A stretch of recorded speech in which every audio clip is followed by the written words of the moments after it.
En el tema de minería, la banca multilateral todavía no ha tenido una participación muy significativa porque básicamente es un sector de alto impacto que normalmente no había una tradición de inversión. Pero digamos, considerando las nuevas tendencias, que el sector privado es uno de los mayores sectores en crecimiento con financiamiento internacional y donde la minería ocupa un rol predominante, para muchos analistas es solo una cuestión de tiempo hasta que haya una mayor intersección de actividades mineras que cuenten con financiamiento de la banca multilateral. En ese sentido,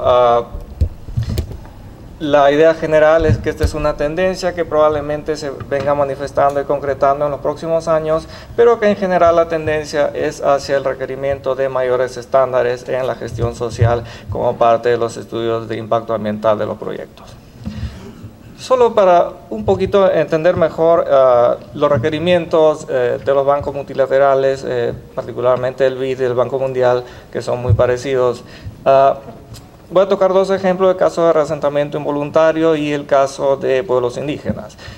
Como vemos en el caso de reasentamiento involuntario, es un proceso que involucra distintos temas. No es solo el hecho de reasentar familias de un lugar a otro, sino que involucra todo un esfuerzo serio de planificación, definir criterios de elegibilidad, que la población tenga opciones, que haya un proceso específico con la población según las necesidades.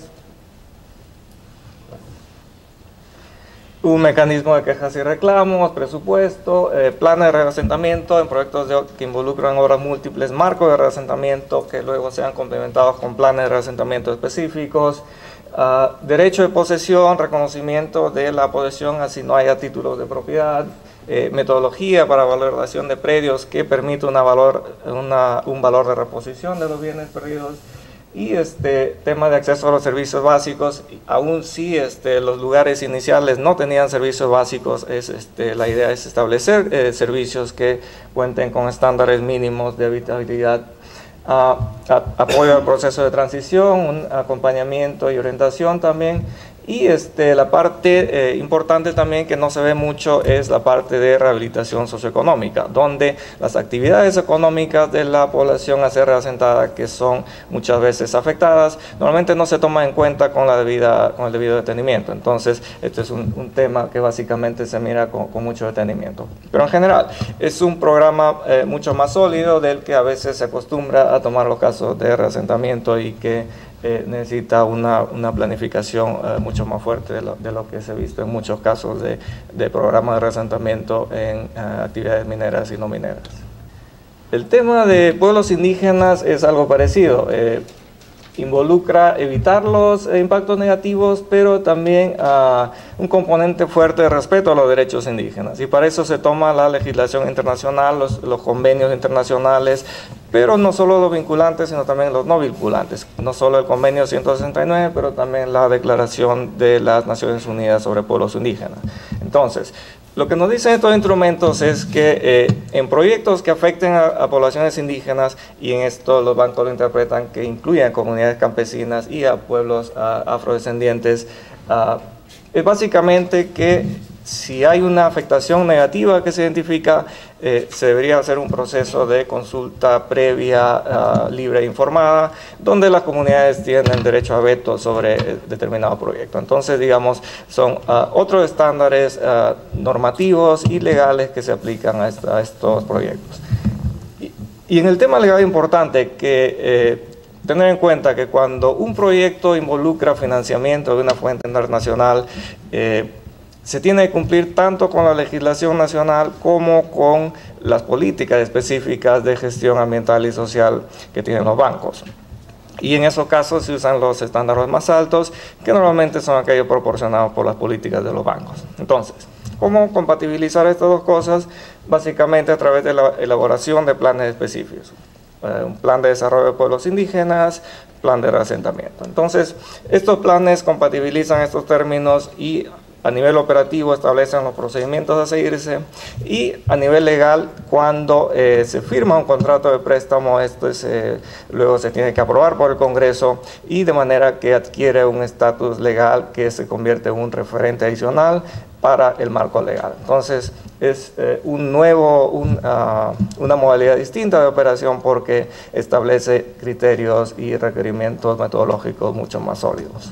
Y no solo en la parte normativa, sino también en la parte de supervisión y seguimiento para que los requerimientos que se incluyen en la parte de gestión realmente se implementen en la práctica.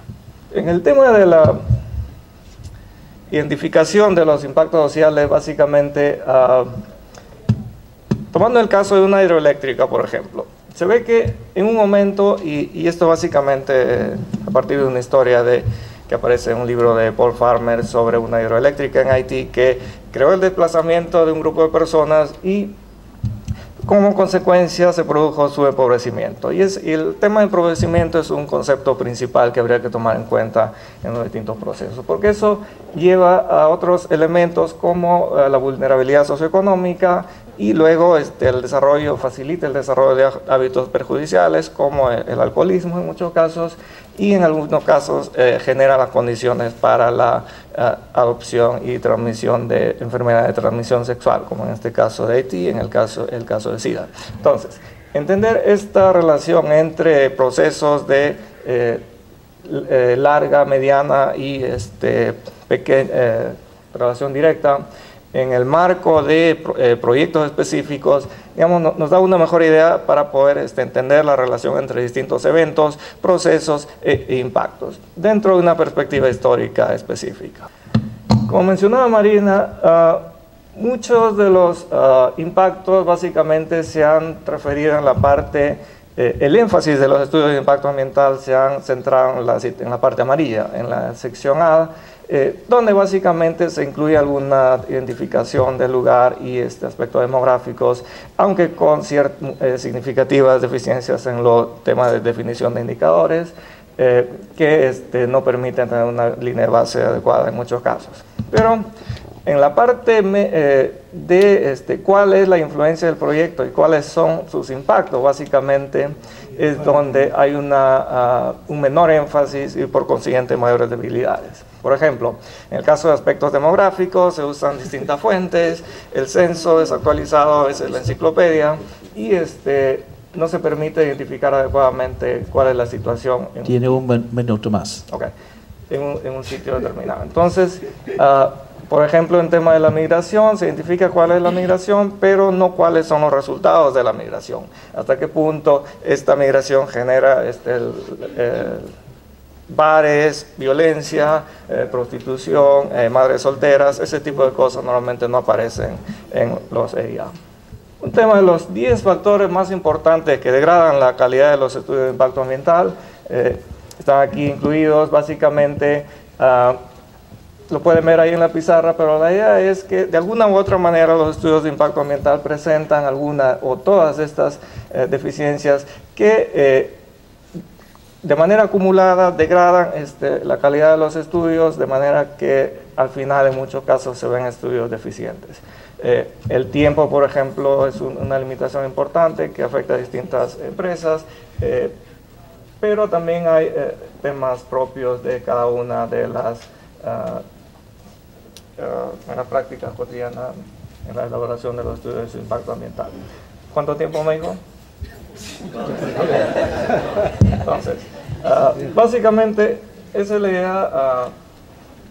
Van a tener las presentaciones disponibles, tengo entendido, entonces es un esfuerzo preliminar para iniciar una discusión sobre el tema, pero teniendo en cuenta estas limitaciones y que la forma como movernos hacia adelante para poder subsanar estas deficiencias involucra a todos los involucrados. Involucra a las instituciones internacionales que están en mejor posición para definir estándares metodológicos más altos, involucra a quienes contratan los estudios de impacto ambiental, las agencias del gobierno para elaborar términos de referencia mucho más sólidos, involucran a las empresas consultoras para hacer un mejor trabajo y que no tengan que pasar por la experiencia de que su estudio de impacto ambiental sea revisado, complementado o por otra consultora porque se fue considerado inadecuado, y por todos los involucrados profesionales que trabajan en esta área. Gracias.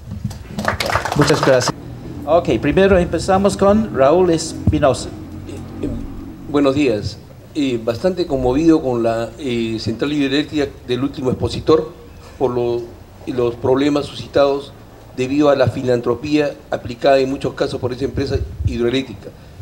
En nuestro país, en la Sierra Central, soy del pueblo de Huanza, no existe una central hidroeléctrica Huanza que entró en operación en febrero y junio con 96 megawatts. Uno de los compromisos de la población con la empresa Conengua, actual administradora del proyecto, es hacer una irrigación para un cerro, ¿de acuerdo? Mediante bombeo. Bueno, eso es hacer desarrollo sostenible. Sin embargo, esta semana han aprobado aquí en Lima con un grupo de comunitarios no hacer eso, sino compensarlo con dinero. Eso es filantropía y eso conlleva a lo que habló el último expositor. Pregunto, ¿existe un modelo para las grandes empresas? ¿Existe un modelo de evaluar los informes de sostenibilidad muy empleado por las transnacionales y las grandes empresas? Mi pregunta va dirigida al doctor Falla, ya que Buenaventura es la constructora de la central hidroeléctrica Huanza, y la represa lo hizo Graña y Montero, y ahora la administra Conengua. Pienso, como poblador huanceño, ahí se está aplicando filantropía y no desarrollo social. Gracias. Ahora Mariela. Mariela, perdón, sí. Bueno, lo mío no es tanto Aquí está el micro. Perdón. Gracias. Lo mío no es tanto una pregunta, sino más bien una reflexión, nosotros, desde la mesa anterior a esta, hemos visto un conjunto, como muy bien ha dicho el moderador, de profesionales que comparten visiones diferentes, que nos pintan los problemas del EIA y las cuestiones sociales de manera muy clara, lo que parecería justamente que hace muy simple resolver los problemas. Plantean alternativas de solución, identifican que falta. Entonces, reflexionar acerca de que si es tan fácil, ¿por qué seguimos teniendo tantos conflictos justamente en el sector minero y por qué estos se hacen cada vez más violentos? Por otro lado, también es cierto que la minería no es enemiga del agro, pero sí es cierto también que plantean visiones de desarrollo sumamente diferentes. Y entonces, cabe ahí preguntarnos cuál es nuestro rol si tenemos, por ejemplo, poblaciones en las cuales la población pide un coliseo de gallos cuando justamente no tiene ningún tipo de infraestructura, o cuando la empresa minera, en el cumplimiento de sus compromisos, lo que hace es comprar cajas de cerveza para las fiestas patronales y no invertir justamente en infraestructura. No queriendo decir con eso que las empresas tienen que asumir el rol del Estado para el desarrollo de las comunidades en las cuales se asiente esta actividad.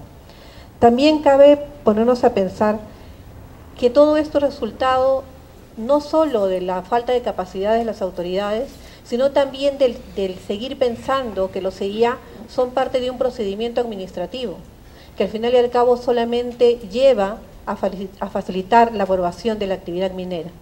Creo que también cabe reflexionar sobre el hecho de que si no resultaría un proceder inteligente, tanto de los proponentes mineros como de los consultores que los acompañan, el no utilizar solamente los mecanismos obligatorios, como el caso de las audiencias, sino tratar de promover espacios de diálogo que realmente resulten en mejorar el relacionamiento con la comunidad, que permita realmente prevenir conflictos y justamente llegar a lo que puso René Menard en su última transparencia, en el cual explicaba y apelaba al hecho de que el tema social no es un tema solamente de sociólogos y antropólogos, es un tema transversal. Ok, muchas gracias. Eso es para los tres panelistas, me imagino. Ahora le toca el Rufo Quispe.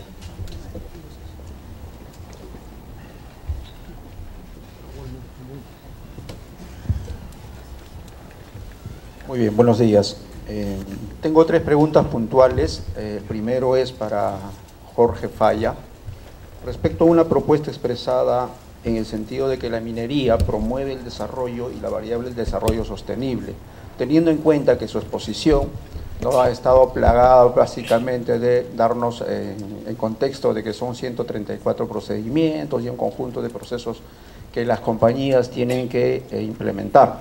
También añado este comentario en el sentido de que la minería es uno de los sectores menos fiscalizados y la que más impactos sociales causa.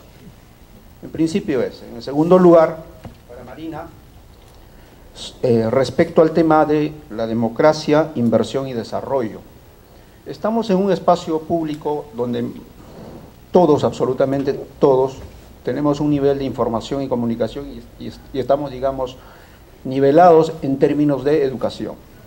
Estos procesos de participación, de audiencia pública y todo lo que significa la implementación de los procedimientos de aprobación de los estudios de impacto ambiental tienen estas características, en donde la población no tiene la oportunidad de poder expresar sus opiniones, así sean erradas, ¿no? Y este tiempo que se limita en este procedimiento se refleja plenamente en las comunidades, en los caseríos y en cualquier otro lugar. Entonces, en ese sentido, el proceso de participación ciudadana que se va promoviendo cuestiona plenamente la democracia en sí. Y en último lugar, para el doctor Tello, tenemos entendido que todos los EIAs buscan una resolución directoral. No importa si ese EIA se apruebe con 10.5 o tiene 20. Las compañías, en general todas, absolutamente todas, ¿no?, buscan la resolución directoral. Eso cuestiona plenamente los estudios de impacto ambiental, las características metodológicas y los tiempos de ejecución, evidentemente en diversos contextos. Muchas gracias. Ahora le toca a Luis Rodríguez, que está aquí, señorita.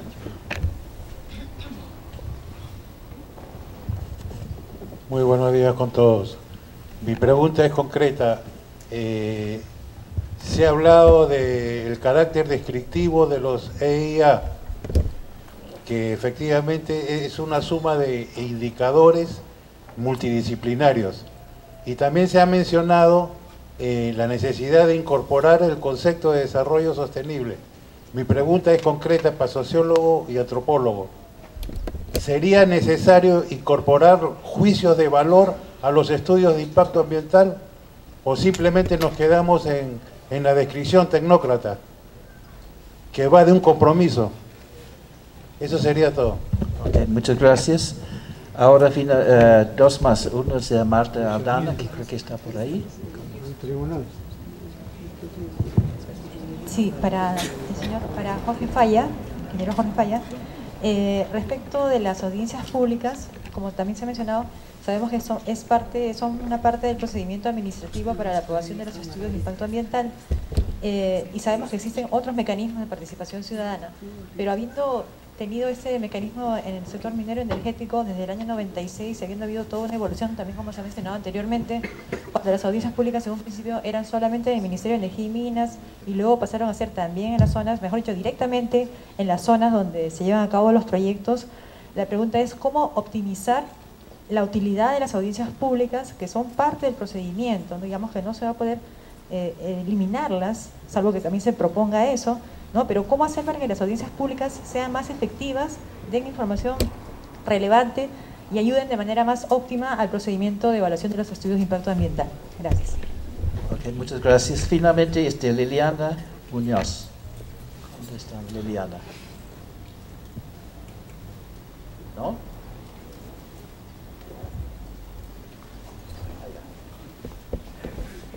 Bueno, felicitando a los expositores y sugiero que más adelante se continúa con este coloquio, pero que también se pueda trabajar proyectos, por ejemplo, no solamente de la minería, ¿no?, sino también hablar de agua y saneamiento, de carreteras y otros más que es de importancia. Mi pregunta es, ¿hasta cuánto se está avanzando a que el componente social tenga el mismo peso como el componente técnico?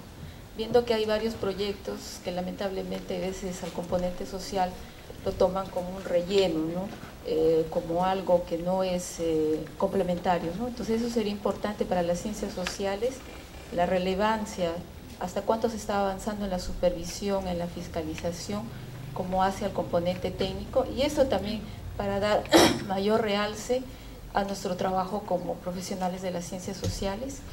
y cuánto de apertura se está teniendo a que este sea un trabajo multidisciplinario, donde se respete las diversas áreas, siendo importante para el éxito de los proyectos sociales. Gracias. Muchas gracias a todos por las preguntas que hacen reflexionar. Ahora vamos a dar 3 minutos a cada expositor para que responda o comente las preguntas. Pero evidentemente son temas bastante amplios. Bien, muchas gracias. A ver, empezamos con lo manifestado por el señor Espinosa. Dentro de este marco de globalización también existe una tendencia a la estandarización de los componentes contenidos en los reportes de sostenibilidad que las empresas mineras presentan todos los marzos de cada año en su Junta General de Accionistas. Entonces existen procedimientos de estandarización en marcha, precisamente por esta naturaleza global de los mercados, y a la homogeneización de contenidos y a la verificación de los mismos. No me acuerdo, hay una entidad que está viendo este tema, pero la iniciativa de transparencia en las industrias extractivas lanzada por el primer ministro Tony Blair, y en la cual el Perú también está participando con otros países importantes en las actividades extractivas, también tiene un componente de verificación de todas las afirmaciones contenidas en estos reportes. Muy brevemente en relación al tema de WANSA, bueno, aquí estoy hablando a título estrictamente personal, mi trabajo es otra cosa, pero lo que le puedo asegurar es que WANSA es una empresa de Grupo Buenaventura y tiene su propia gente del área social, su propia gente del área ambiental. Yo estoy en el lado de la empresa minera, esta es la empresa de electricidad, así que no podría comentar preferiría no comentar sobre algo en lo cual no tengo mayores elementos de juicio.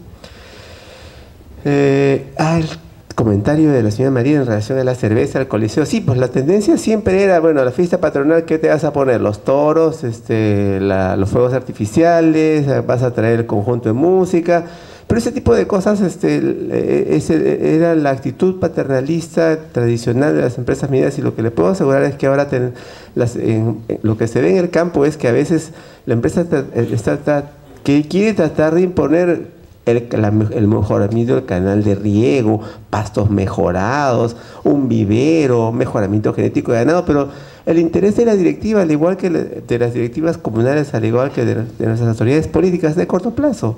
O sea, tienen un año de mandato, así como el alcalde el primer año tiene que ver de hacer alguito, y en el segundo hace caja, y en el tercero candidatura para elección. Igual también, no podemos mitificar acerca de que en la comunidad no existe, todos son altruistas, la gente también está buscando un interés, y en ocasiones lo que le presentan a la empresa como plataforma para ver qué te vas a apoyar no tiene absolutamente nada que ver con las necesidades de la población, pero es la autoridad como la vas a conocer. Entonces hay un tema ahí en el que tenemos que seguir trabajando. Me queda un minuto, lamentablemente, a ver. El tema de Rufo se manifestó que la industria minera es una de las menos fiscalizadas. La industria minera es en el Perú la que está más regulada. Martín ya está mirando su cronómetro, pero le puedo asegurar yo que en un EIA en México tiene 3 volúmenes. Un EIA en Chile tiene 5 volúmenes. Un EIA en el Brasil, yo los he visto, no me van a decir a contar, tiene aproximadamente 3 volúmenes. Un EIA en el Perú tiene 25 volúmenes en promedio. Y eso no quiere decir que haya mayor... Pero el problema de fondo no es cuánto papel tengo, cuánto trabajo de campo se ha hecho, pues es un problema de confianza, es un problema de descreimiento absoluto en las instituciones que tiene que ver con la desestructuración del país. No me quiero extender aquí, me quedan 20 segundos probablemente. ¿Cómo optimizar las audiencias públicas? Muy brevemente, Marta, creo que debemos desmitificarlas. Creo que debemos de tratar de presentarlas todos, la empresa, el Estado y las organizaciones sociales de base y las ONGs que realicen ese trabajo de acompañamiento a los EIAs, de presentarlo como un momento en el cual la población puede expresar su punto de vista, pero que no es el fin ni el principio de un proceso que continúa más allá de la audiencia pública. Y ahí quisiera dejarlo porque creo que ya me van a dejar sin tiempo, pero esperamos que estos intercambios de opinión, estos coloquios multidisciplinarios se repitan. Gracias.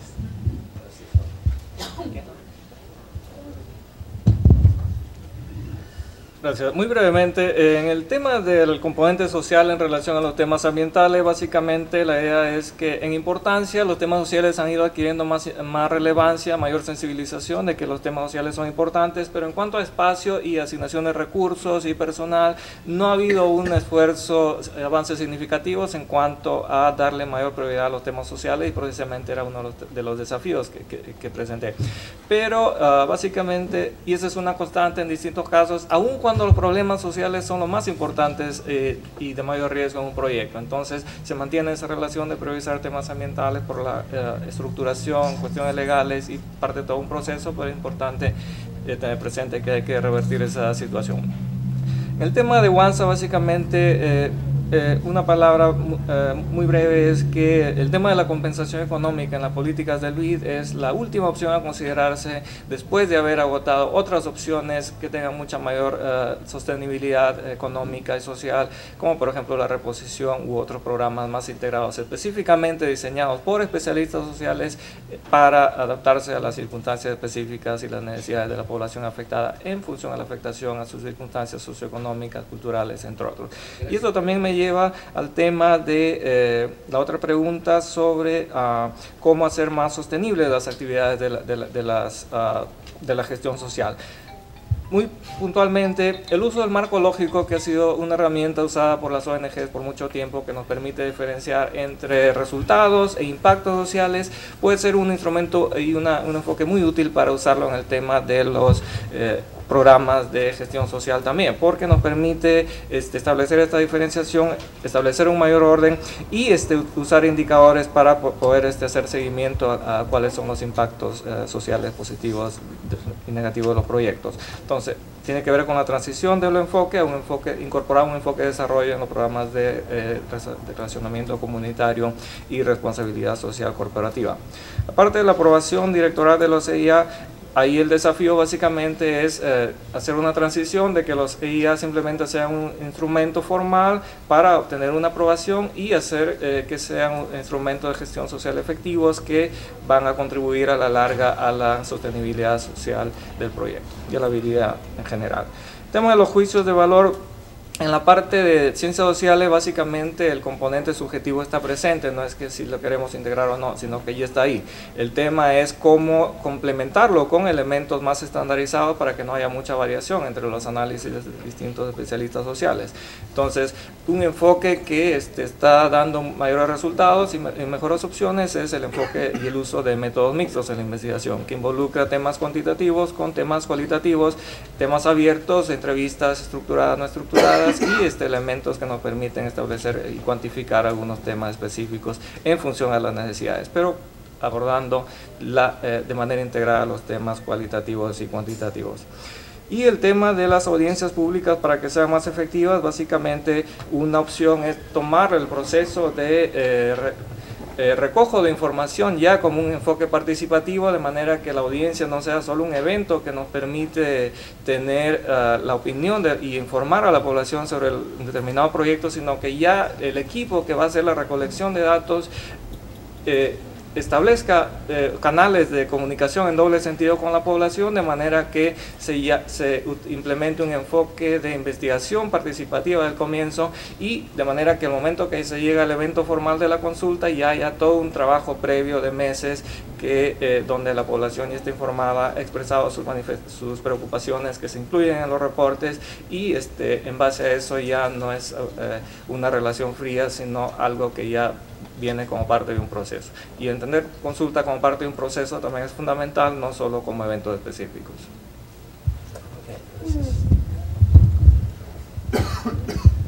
Gracias, Rodolfo. Ahora finalmente Marina. Bueno, ¿cómo hacer en un país donde tenemos una ciudadanía tan diferenciada que nos ha llevado a decir muchas veces que tenemos ciudadanos de segunda clase, con el riesgo de la palabra y el mal uso que se hizo de esta definición? Si nosotros decimos que vamos a empezar a discutir acá sobre viajes interplanetarios, sobre la naturaleza ya no del átomo, qué sé yo, temas científicos puros, de repente más de la mitad no podríamos participar. Pues ese es el nivel en que tenemos en la ciudadanía, donde su conocimiento es de otra naturaleza. Todos sabemos que el conocimiento científico no es exactamente igual en todas las culturas.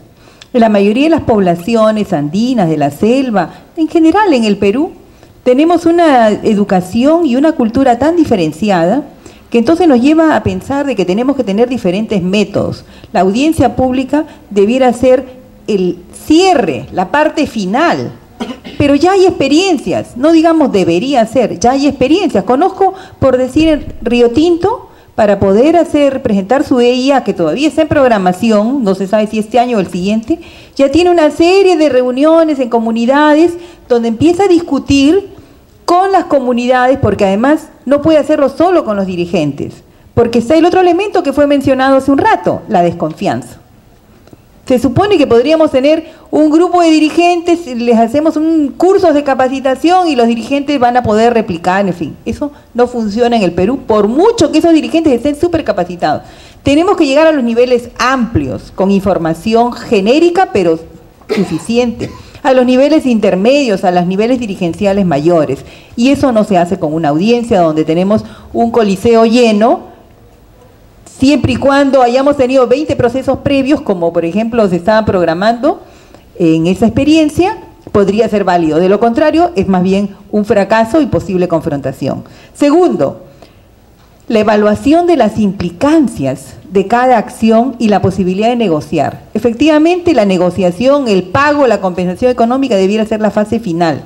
No es así entendido. Acabo de estar el día de ayer, anteayer, en una comunidad donde la gente, desesperada por su situación económica, está dispuesta a todo sin medir las consecuencias de su intervención. Pero no porque el proyecto vaya a ser malo necesariamente, sino porque su necesidad es tal que aceptan conceptos generales. Entonces yo les digo, hay un sector que se opone porque se opone, pero ¿por qué no llegan a una fase donde tengamos la oportunidad de conocer las propuestas, sin llegar todavía a la EIA, y después de evaluar? Pero tiene que haber esa oportunidad, lo que Habermas llamaba un diálogo de pares. Y ese diálogo de pares lamentablemente en el Perú no se está dando. Tomemos decisiones informadas, decisiones con los elementos de juicio. Esta es todo un reto, no es fácil. Y lamentablemente el Bill Metal, como decía alguno, es toda una tentación. Viene el otro lado, la responsabilidad social de la empresa. No solamente la sociedad civil debe estar empoderada, las comunidades capacitadas, sino los cambios en las empresas. Creo que hay empresas que están en ese proceso.